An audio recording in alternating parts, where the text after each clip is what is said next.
Hello friends, Susmita সোয়ার্ল্ডে আপনাদের স্বাগত। আজ আমি আপনাদের বানিয়ে দেখাবো পুদিনা পাতা ও কাঁচা আম দিয়ে তৈরি এই গরমে প্রাণ জুড়ানো একটা সুস্বাদু ড্রিঙ্কস। চলুন তাহলে আর দেরি না করে ঝটপট দেখে নিই এই ড্রিঙ্কসটা বানানোর জন্য কী কী লাগছে। এখানে আমি একটা কাঁচা আম নিয়ে নিয়েছি। আমটা আমি সেদ্ধ করে নিয়েছি। এবার আমি আমটা থেকে আমের পাল্পটা বের করে নেব। দেখুন, আমি ভালো করে আমের পাল্পটা বের করে নিয়েছি। এবার আমি একটা মিক্সিং জার নিয়ে নিয়েছি। এর মধ্যে আমি সব উপকরণগুলো নিয়ে নেব। প্রথমে আমি আমের পাল্পটা দিয়ে দেবো। এবার এর মধ্যে আমি কিছু পুদিনা পাতা দিয়ে দেবো।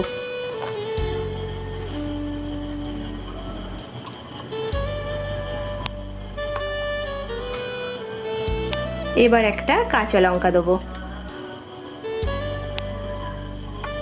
4 চামচ চিনি অ্যাড করব।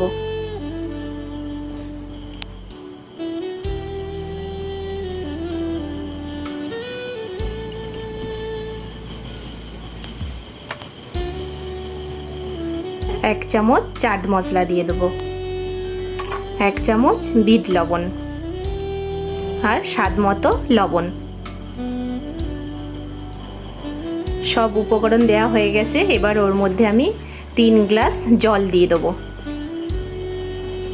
আপনারা চাইলে আইস কিউবও দিতে পারেন। আমি ঠান্ডা জল দিয়েছি এখানে, তাই আর আইস কিউব দিলাম না। এবার আমি এটাকে একটা স্মুথ পেস্ট বানিয়ে নেব। দেখুন, সুন্দর একটা পেস্ট তৈরি হয়ে গেছে। সব কিছু উপকরণ খুব ভালোভাবে পেস্ট হয়েছে। আমার হেলদি অ্যান্ড টেস্টি ড্রিঙ্কস একদম রেডি হয়ে গেছে। এবার সার্ভ করার পালা। আমি এখানে 2টি কাঁচের গ্লাসের মধ্যে এই সুস্বাদু ড্রিঙ্কসটা সার্ভ করে দিয়েছি। দেখুন কি সুন্দর দেখতে হয়েছে, আর খেতেও যে অসাধারণ সেটা আপনারা একবার বানিয়ে খেলেই বুঝতে পারবেন। এবার আমি ওপর থেকে একটু চাট মশলা ছড়িয়ে দেবো।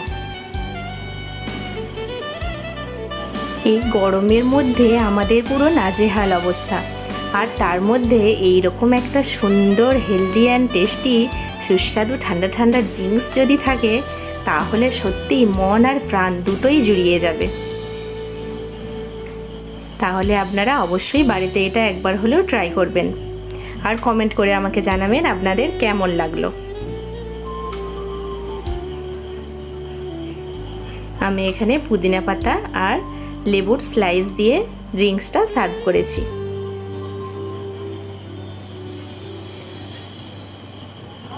তাহলে আজকের মতো ভিডিও এই পর্যন্তই। দেখা হচ্ছে খুব তাড়াতাড়ি। সকলেই ভালো থাকবেন, সুস্থ থাকবেন। আর যারা আমার চ্যানেলটিকে এখনও সাবস্ক্রাইব করেননি, তারা অবশ্যই আমার চ্যানেলটিকে সাবস্ক্রাইব করে দেবেন, যাতে এইরকম আরও নতুন নতুন ভিডিও আপনাদের সাথে শেয়ার করতে পারি। বাই।